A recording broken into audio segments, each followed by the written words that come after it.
성도 여러분 안녕하세요. 시가서 완전정복 우리 전도서 두 번째 시간 우리 주일 오후 성경 공부입니다. 우리 성도들께서 이 자리에 함께 해주셔서 감사드리고요. 우리 다 같이 기도함으로 오늘 성경 공부 시작합니다. 하나님 아버지, 오늘 우리에게 지혜의 말씀을 주시기 위해서 이 시간을 허락해 주심에 감사드립니다.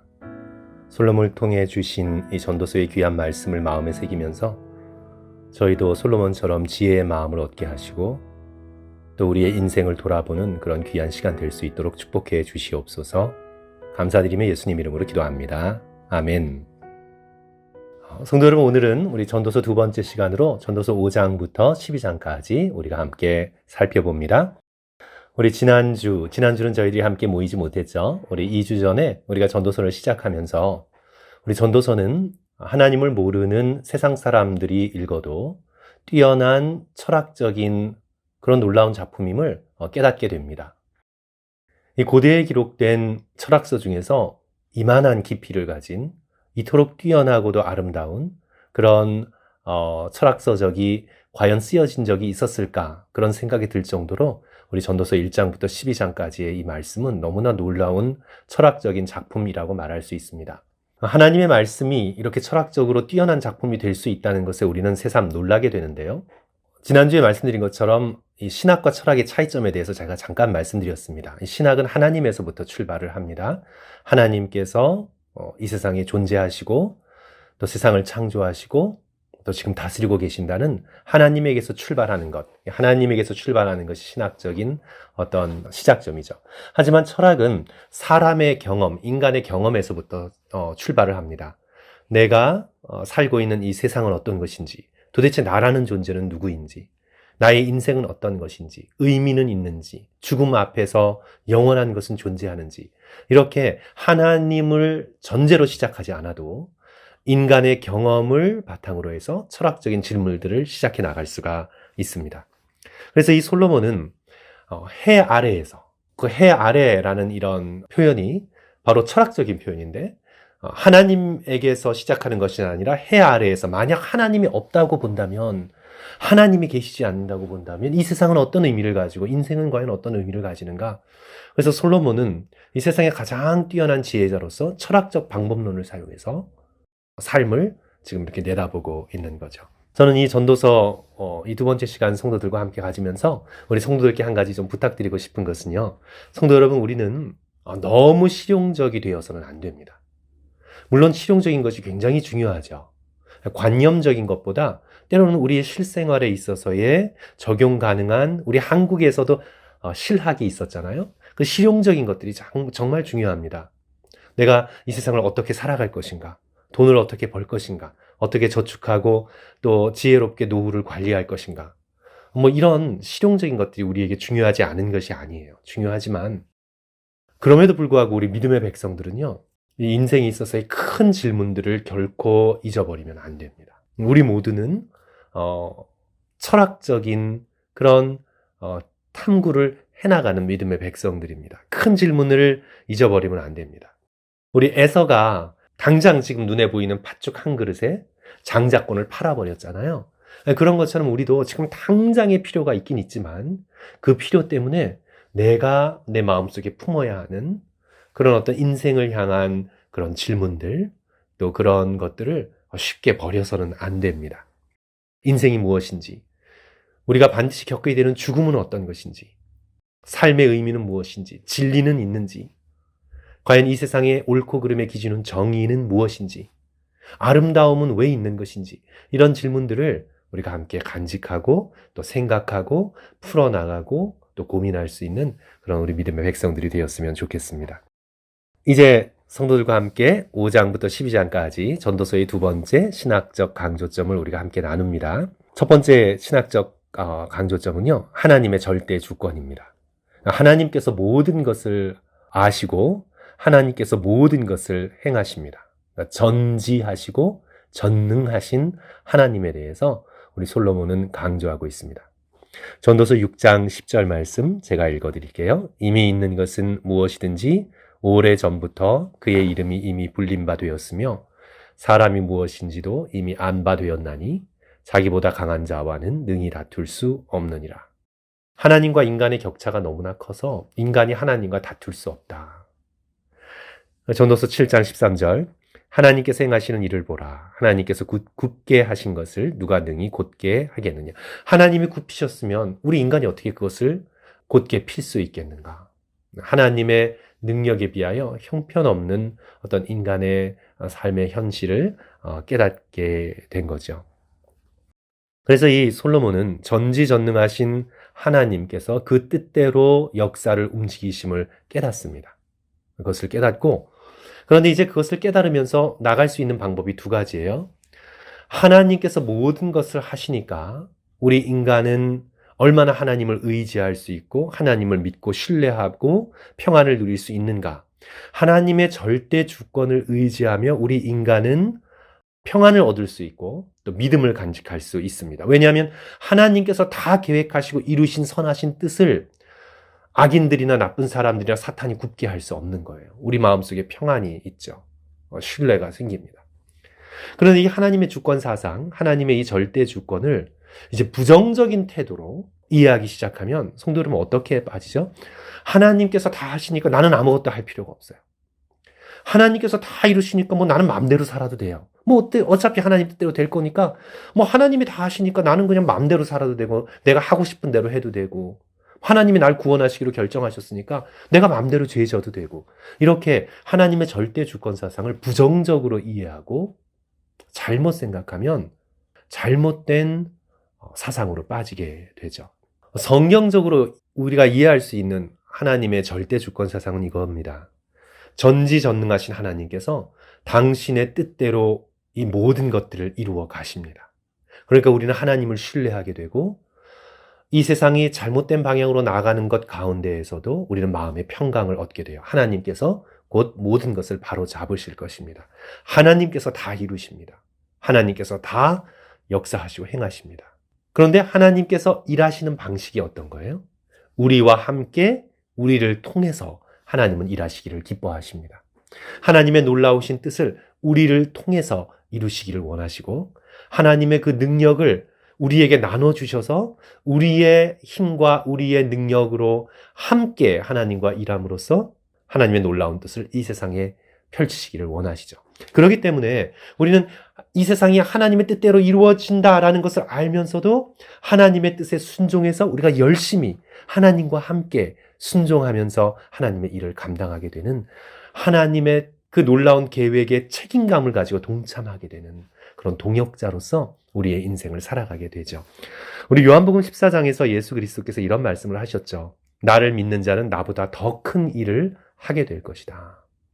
성령의 충만함을 받아서 예수 그리스도께서 하셨던 일, 그 놀라운 일을 우리가 계속해서 이루어가게 되는 그런 하나님의 놀라우신 계획 가운데 동참하는 자가 되었다. 그렇기 때문에 우리는 하나님이 다 하시니까 뭐 나는 마음대로 살아도 되고 뭐 나는 아무것도 할 것 없고 그렇게 묵체기만 삶을 살아가는 것이 아니라 하나님이 뜻대로 이루실 것이기에 우리는 끝까지 하나님께 순종하고 하나님의 뜻 안에서 인생을 살아가게 되는 거죠. 그 다음에 이제 전도서 5장부터 12장까지 또 두 번째 중요한 주제는요, 바로 죽음입니다. 성도 여러분, 사고를 깊이 하는 사람, 그리고 또 사고를 진지하게 하는 사람마다 죽음이 거대한 주제입니다. 왜냐하면 우리가 지금 현재 수고하고 애쓰는 모든 것들이 결국은 죽음으로 인해서 다 사라질 것을 알기 때문이죠. 그러니까 이제 우리는 이런 질문을 하게 돼요. 죽음을 넘어서까지 가치 있는 것은 무엇인가?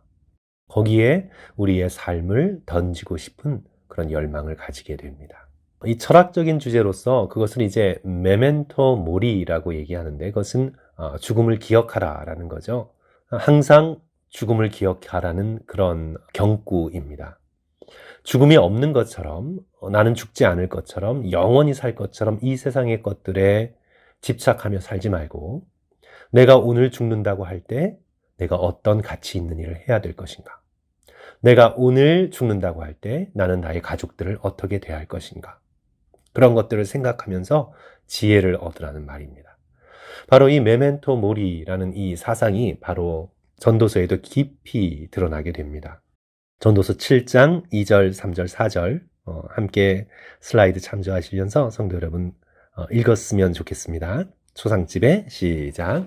초상집에 가는 것이 잔치집에 가는 것보다 나으니 모든 사람의 끝이 이와 같이 됨이라. 산자는 이것을 그의 마음에 둘지어다. 슬픔이 웃음보다 나음은 얼굴에 근심하는 것이 마음에 유익하기 때문이니라. 지혜자의 마음은 초상집에 있으되 우매한 자의 마음은 혼인집에 있느니라. 이 말씀이 우리에게 전달해주는 그 지혜가 참 크죠. 초상집에 갈 때, 죽음을 생각할 때 우리는 지혜를 얻게 되는데, 혼인집에 가면 그 잔치가 언젠가는 끝난다는 것을 모르고 계속해서 즐기게 될 수도 있어요. 그런 의미 속에서 전도서의 기자인 솔로몬은 지혜자는 언제나 죽음을 생각한다는 것을 우리들에게 알려주고 있죠. 성도 여러분, 여러분들도 여러분의 죽음을 한번 생각해 보십시오. 우리 찰스 디킨스의 소설 크리스마스 캐롤 한번 읽어보시고, 스크루지가 회심을 하게 되는데 무엇 때문에 회심하게 되나요? 그의 무덤가 앞에 미리 가보게 되죠.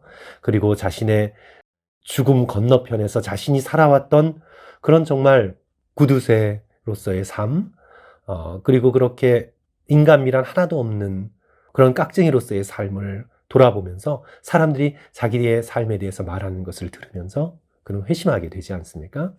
무덤가에서, 죽음에서 자신의 삶을 미리 바라보고 그는 돌이켜 올바른 삶을 향해 걸어 나가는 것처럼, 성도 여러분, 저와 여러분도 자신의 죽음을 진지하게 한번 생각해 보면서 내가 앞으로의 남은 인생을 어떻게 살아가야 될지, 죽음에서 얻게 되는 지혜를 우리 성도들께서 함께 생각해 보시기를 부탁드립니다.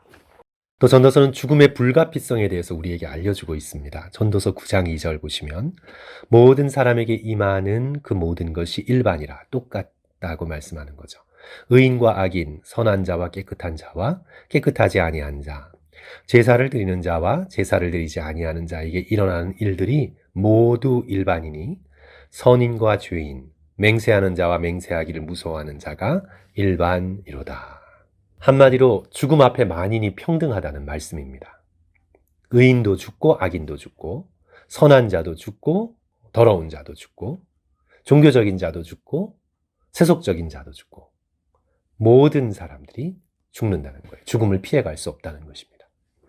하나님께서 아담과 하와에게 말씀하신 내가 정령 죽으리라 하는 하나님의 이 선언이 모든 인생들에게, 모든 사람들에게 같이 적용되는 것을 보죠. 그러면서 이제 철학자, 전도자인 이 솔로몬은 죽음 앞에서 허물을 느낍니다. 자신이 이 세상을 살려고 추구했던 모든 것들이 죽음 앞에 다 사라지는 것을 보면서 허무감을 느끼죠. 전도서 9장 5절과 6절 말씀입니다. 산 자들은 죽을 줄을 알되 죽은 자들은 아무것도 모르며 그들이 다시는 상을 받지 못하는 것은 그들의 이름이 잊어버린 바 됨이라. 그들의 사랑과 미움과 시기도 없어진 지 오래이니 해 아래에서 행하는 모든 일 중에서 그들에게 돌아갈 몫은 영원히 없느니라. 성도 여러분, 여기서 절대적인 허물을 느끼지 않습니까? 이 부분만 읽으면 우리는 염세주의에 빠지게 됩니다. 모든 것이 허무합니다. 그래서 이게 전도서의 탄식이죠. 헛되고 헛되고 헛되고 헛되니 모든 것이 헛되도다. 죽음 앞에 서보니까 모든 것이 다 허망합니다. 아무것도 남는 것이 없습니다. 하지만 성도 여러분, 이것을 기억하셔야 돼요. 솔로몬은 지금 해 아래에서만 살펴보고 있는 거예요. 하나님이 안 계신 채, 하나님을 모르고 하나님을 붙들지 않고 죽음을 맞이하는 모든 사람들이 절대적인 허무 앞에 마주하게 될 것입니다.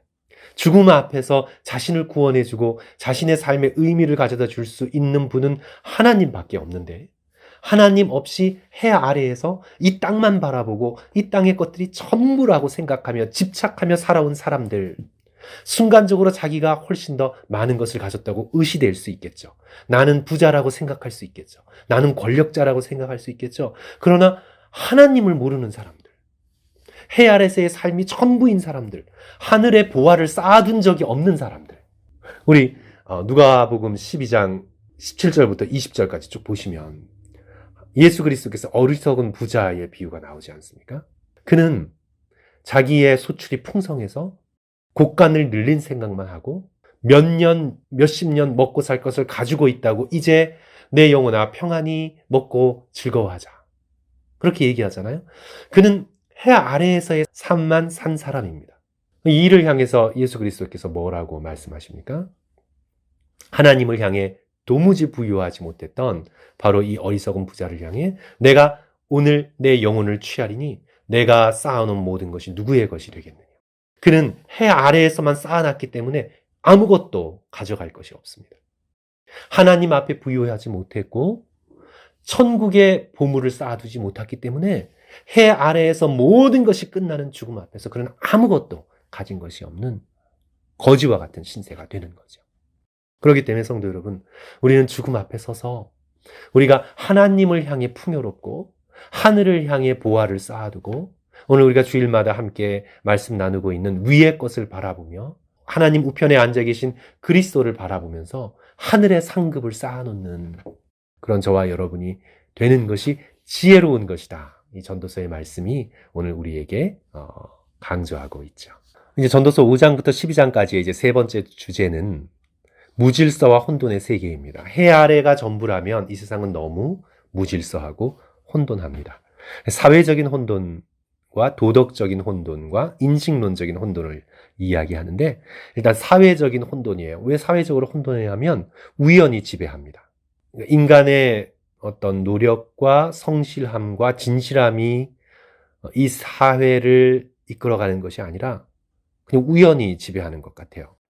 9장 11절부터 12절 슬라이드 보시면서 한번 느껴보십시오.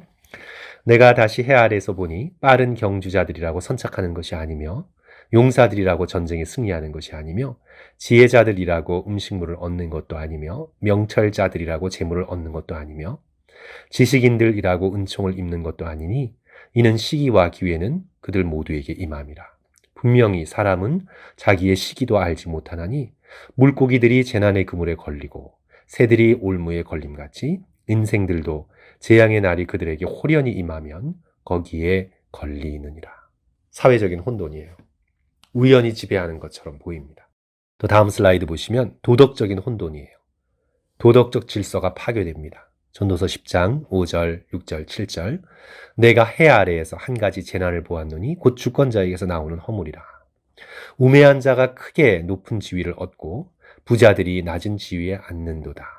또 내가 보았노니 종들은 말을 타고 고관들은 종들처럼 땅에 걸어 다니는 거다. 도덕적인 질서가 모두 다 무너집니다.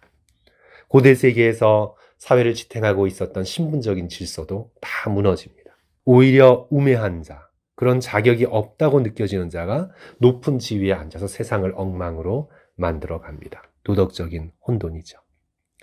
그리고 세 번째는 이제 인식론적인 혼돈입니다. 일의 결과를 알 수 없어요. 그래서 내가 알지 못하느니라 이런 표현이 11장 2절, 5절, 6절 반복해서 나옵니다. 우리 전도서 11장 1절과 2절 말씀 성도 여러분 다 같이 읽습니다. 너는 내 떡을 물 위에 던져라. 여러 날 후에 도로 찾으리라. 7에게 8에게 나누어질지어다. 여기까지 말씀이 좋은데요. 그 다음에 무슨 재앙이 땅에 임할는지 내가 알지 못함이니라. 언제 재앙이 임할런지 알지 못합니다. 무질서와 혼돈의 세계죠. 해 아래 하나님을 바라보지 못하니까 창조주 되시고 모든 것을 뜻대로 운영하시는 하나님에 대한 지식과 하나님에 대한 경외가 없이 이 세상이 전부인 것처럼 살아가는 사람들의 무질서와 혼돈의 세계를 보게 됩니다. 성도 여러분, 우리는 보수적인 그리스도인이라 현재 미국에서 이루어지고 있는 일들을 바라보면서 염려를 하게 돼요. 왜냐하면 지금 현재 미국을 살아가는 많은 사람들이 하나님을 믿지 않고 하나님을 믿어도 지금 현실 속에서 하나님을 절대 기준으로 삼지 않아요. 하나님이라는 이름은 헛되게 부르는 것뿐이지 이 세상 속에서는 자기의 욕망만을 향해 살아가고 있습니다. 그러니까 이제 이런 사람들에게 있어서 가장 중요한 건 지금 자기의 현재의 기분, 현재의 쾌락이에요. 밀레니얼 세대에서 자기가 동성애자, LGBTQ라는 Q에 속한 사람이다라는 퍼센트가 10%였는데 그런데 불과 10년 후에 지금 세대를 Z세대라고 해요. 젠지라고 합니다. 젠지, 그러니까 Z세대라고 표현을 해요. 10년 후, 밀레니얼 세대 10년 후에는 지금 그 퍼센티지가 자기 자신이 LGBTQ라는 퍼센티지가 15%, 불과 10년 사이 5%가 늘어났어요. 그러니까 지금 100명 중에 15명은 자기가 LGBTQ라는 걸 자신있게 얘기를 하고 있는 거예요. 한마디로 자기의 성적인 정체성을 자기가 주장할 수 있다는 거예요. 하나님이나 생물학적인 어떤 그런 것이 아니라 내가 남자가 될 수도 있고 여자가 될 수도 있다. 나의 기분, 나의 느낌, 그것이 모든 것을 결정을 한다는 사실상 오늘 우리가 살고 있는 이 미국 사회는 도덕적 혼돈의 시기죠. 그러나 물론 성도 여러분, 이 성적인 영역에 있어서만 혼돈하는 게 아니에요. 오늘날 경제적인 영역에서도 엄청난 혼돈입니다. 엄청난 무질서예요. 성도는 무엇을 느끼십니까? 부유한 자는 더 부유해지고 가난한 자는 더 가난해져서 양극화가 엄청나게 심하죠. 저는 사실 미국에 와서 굉장히 깜짝 놀랐습니다. 진정한 부자는 정말 너무 많이 부자고 또 가난한 사람들은 너무 제3세계 어떤 사람들보다 가난해요. 이 두 가지의 라이프 스타일이 공존하는 것이 바로 이 LA 다운타운이고 이 로스앤젤레스라고 저는 생각을 해요. 이렇게 양극화가 미국이 정말 심하구나 그런 것을 깨닫게 됩니다. 한국의 젊은이들도 마찬가지죠. 지금 현재 한국의 젊은이들도 부동산이 너무나 오르고 여러 가지 미래를 바라볼 수 없기 때문에 이들이 지금 마음속에 많은 분노를 느끼고 좌절감을 느끼면서 젊은이들마다 주식 투자에 열을 올리고 있고 그것도 경제적으로 장기적으로 도움이 되는 건전한 장기 투자가 아니라 뭐 가상화폐라든지 이런 거 한탕을 노리는 그런 투자죠. 건전한 기업 그리고 사회에 유익이 되는 그런 것들 속에서 내가 투자를 해서 거기에서 정당한 리턴을 받고 그리고 전체적인 경제가 건전해질 수 있도록 장기 투자를 하는 것에 대해서 성경은 정죄하고 있지 않습니다. 그런데 지금 당장의 차익을 노리고 경제에 아무 도움이 되지 않는 그런 것들에 올인을 하고 가상화폐나 비트코인이나 무슨 요즘 또 잘 알지도 못하는 여러 가지 것들로 인해서 지금 엄청나게 주식시장과 이런 것들이 교란당하고 성도 여러분 성적인 영역에서의 동성연애도 사실 커다란 문제이긴 하지만 오늘날 지금 이 경제적인 것 속에서 보여지는 이 만연해 있는 혼돈과 불의 이런 것들도 정말 참 문제죠. 해 아래에서 인간이 욕심을 가지고 살아가는 이 세상의 모든 것들이 너무나 헛됩니다. 그렇기 때문에 우리는 당연히 하늘 위에 계신 하나님을 생각하고 또 하나님을 바라보는 삶을 살아야 되는 것이죠. 이제 이 모든 것들이 해 아래의 것들만 바라보며 삶을 살아가는 그런 사람들이 만들어가는 세상의 모습인 겁니다. 이제 여기에서 이제 솔로몬은 전도서를 결론 내리면서 오늘 우리에게 두 가지 것을 강조하고 있어요. 그것은 뭐냐면 이제 현재를 살라라는 겁니다. 카르피 다이엠이라는 건데요. 현재를 살라. 그러니까 이제 죽음을 기억하라 메멘토 모리에 대해서 얘기를 했는데 이제 전도서를 마감하면서 내리는 두 가지의 결론으로서 현재를 살라라는 것과 함께 이제 하나님을 기억하라 이것을 이제 강조하고 있는데 먼저 성도 여러분 현재를 살라라는 것을 좀 살펴봅니다. 이것은 전도서 후반부의 주제뿐만이 아니라 전도서 전체의 주제입니다. 전도서의 7번에 걸쳐서 나타나는 그런 말씀이에요. 7번이라는 것의 상징을 성도 여러분 기억하시죠? 7은 창조의 숫자입니다. 그러니까 전도서 전체에 현재를 살라라는 주제가 7번 나오면서 강조됐다는 것은 전도서를 쭉 읽으면서 이 세상의 허무함과 죽음의 허무함에 마주하여 하나님을 바라보는 믿음의 사람이 할 수 있는 선택은 현재를 fully 충분하게 살아가야 한다는 것을 가리키고 있습니다. 전도서 전체의 주제가 바로 현재를 살라라는 주제예요. 전도서 8장 15절 읽습니다. 이에 내가 희락을 찬양하노니 이는 사람이 먹고 마시고 즐거워하는 것보다 더 나은 것이 해 아래에는 없음이라. 하나님이 사람을 해 아래에서 살게 하신 날 동안 수고하는 일 중에 그러한 일이 그와 함께 있을 것이니라. 먹고 마시고 즐거워하라. 언뜻 들으면 쾌락주의 같은데 그렇지 않고 이 즐거움은 하나님이 주신 즐거움입니다. 자기가 자기의 노력으로 막 움켜쥐어서 누리는 즐거움이 아니라 솔로몬은 전도서의 결론으로 이제 해 아래가 아니라 해 위, 하나님을 바라보거든요. 그래서 이것은 하나님이 우리 인생에게 허락하신 즐거움입니다. 모든 즐거움은 하나님이 허락하신 것이라고 믿는 거예요. 그래서 성도 여러분, 우리가 순간순간을 살아가면서 내일에 대한 걱정도 있고 지난날에 대한 후회도 있지만 우리 믿음의 백성은 지금 현재 오늘 하루라는 이 시간 안에서 하나님이 우리에게 허락하신 즐거움을 즐거워하고 그것을 통해 하나님을 기억하는 삶을 살아가야 합니다. 우리가 오늘 이렇게 음식을 먹을 수 있고 소화를 시킬 수 있다. 이 건강을 주신 하나님께 감사하고 이 음식이 맛있고 또 소화가 되어 나에게 영양분이 되어지는 것에 대해서 감사하면서 불평하고 걱정하는 것보다 지금 내가 먹고 있는 음식이 정말 맛있다. 너무나 감사하다. 그러면서 이 음식을 주신 예수 그리스도, 우리에게 궁극적인 떡과 음료가 되시는 예수 그리스도의 십자가의 살과 피를 감사하면서 순간순간을 기쁨으로 보내야죠. 사람도 마찬가지입니다. 내가 지금 내 눈앞에 만나는 사람, 그 사람을 소중하게 여기고 그 사람의 말을 잘 듣고 그 사람의 마음을 받아주면서 그 사람의 존재를 귀하게 여겨주면서 오늘 하루 내가 만나는 사람을 기뻐하고 즐거워하는 것. 그 속에서 하나님의 형상을 만나고 예수 그리스도께서 이 사람을 정말 사랑하신다라는 마음을 가지고 그 사람을 대하는 거. 막 너무 서두르고 허리허리 해가지고 지금 만나는 사람의 말도 듣지 못하고 다음 날 생각하고 이렇게 현재를 망치면서 살아가는 것이 아니라 내가 지금 만나는 그 사람, 대하는 그 사람을 귀하게 소중하게 대하며 기뻐할 수 있는 그런 인생을 살아가라는 거죠. 전도서 11장 9절 인생의 때를 즐거워하라. 같이 읽을게요. 시작. 청년이여 내 어린 때를 즐거워하며 내 청년의 날들을 마음에 기뻐하여 마음에 원하는 길들과 내 눈이 보이는 대로 행하라. 그러나 하나님이 이 모든 일로 말미암아 너를 심판하실 줄 알라. 그러니까 이건 단순한 쾌락주의가 아닙니다. 청년의 때를 즐거워하되 그 모든 것이 하나님께로부터 왔고 하나님께서 마지막에 심판하신다는 것은 결산하실 것이다. 그러니까 그 즐거움이 하나님의 아름다움과 선하심과 의로움에 맞닿아 있는 즐거움이 될 수 있도록 그렇게 너희 청년의 때에 하나님을 기억하라. 그것이 바로 이 현재를 살라는 카르피 다이엠의 전체적인 주제입니다. 이제 두 번째로 결론적으로 솔로몬이 우리들에게 말씀하고 있는 주제는 하나님의 궁극적인 심판이 있다는 거예요. 그러니까 심판을 성도 여러분 꼭 부정적으로 생각할 필요 없어요.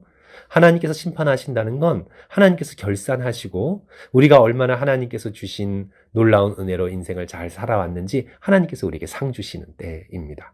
믿음의 백성들은 심판을 두려워할 필요가 없어요. 그렇기 때문에 우리는 창조주를 기억해야 합니다. 전도서의 유명한 구절이죠. 전도서 12장 1절과 2절 말씀입니다. 너는 청년의 때에 너의 창조주를 기억하라. 곧 공고한 날이 이르기 전에 나는 아무 낙이 없다고 할 해들이 가깝기 전에 해와 빛과 달과 별들이 어둡기 전에 빛 위에 구름이 다시 일어나기 전에 그리하라. 창조주 없이 해 아래서 인생을 살지 말고 청년의 때서부터 인생을 즐거워하고 모든 것을 기뻐하며 삶을 살되 하나님을 기억하며 하나님과 함께 동행할 것을 강조하고 있습니다. 하나님과 함께 동행하는 삶의 중요성을 우리들에게 가르치고 있죠. 하나님을 경외하라. 하나님을 기억하고 창조주를 기억하고 하나님을 경외하라. 전도서 12장 13절 14절 말씀입니다. 일의 결국을 다 들었으니 하나님을 경외하고 그의 명령들을 지킬지어다. 이것이 모든 사람의 본분이니라. 하나님은 모든 행위와 모든 은밀한 일을 선악간에 심판하시리라. 하나님을 경외하는 것. 반대로 말하면 하나님을 경홀히 여기지 않는 것. 하나님을 있으나 마나한 먼지 같은 존재로 여겨서 하나님이 없는 것처럼 여기는 것이 하나님을 경홀히 여기는 거잖아요. 그런데 하나님을 경외한다는 것은 하나님을 중요하게, 하나님을 내 인생의 가장 소중한 분으로 여기며 항상 하나님을 기억하고 하나님과 동행하며 하나님과 함께 기쁨을 누리는 청년의 때를 지금부터 살아가라는 그런 말씀입니다. 사랑하는 성도 여러분, 오늘 우리가 살아있으면 우리는 모두 청년입니다. 우리가 두 발 움직이고 생각하고 그렇게 살아가는 우리의 몸을 움직여서 살아갈 수 있다면 우리 모두 다 청년이에요. 우리의 이 청년의 때를 하나님을 바라보고 하나님을 의지하고 세상의 허무감에 휩쓸리지 않고 하나님 없는 쾌락에, 죄된 쾌락에 우리의 삶을 낭비하지 않으면서 우리가 지혜롭게 주께서 주신 삶을 끝까지 살아낼 수 있는 그런 저와 여러분 되었으면 좋겠습니다. 성도 여러분, 전도서의 말씀 통해 우리 성도들께서 지혜를 얻으시기를 축원하고요. 또 오늘 들어주셔서 감사합니다. 우리 다음 주에 아가서의 말씀으로 함께 다시 만나겠습니다. 감사합니다.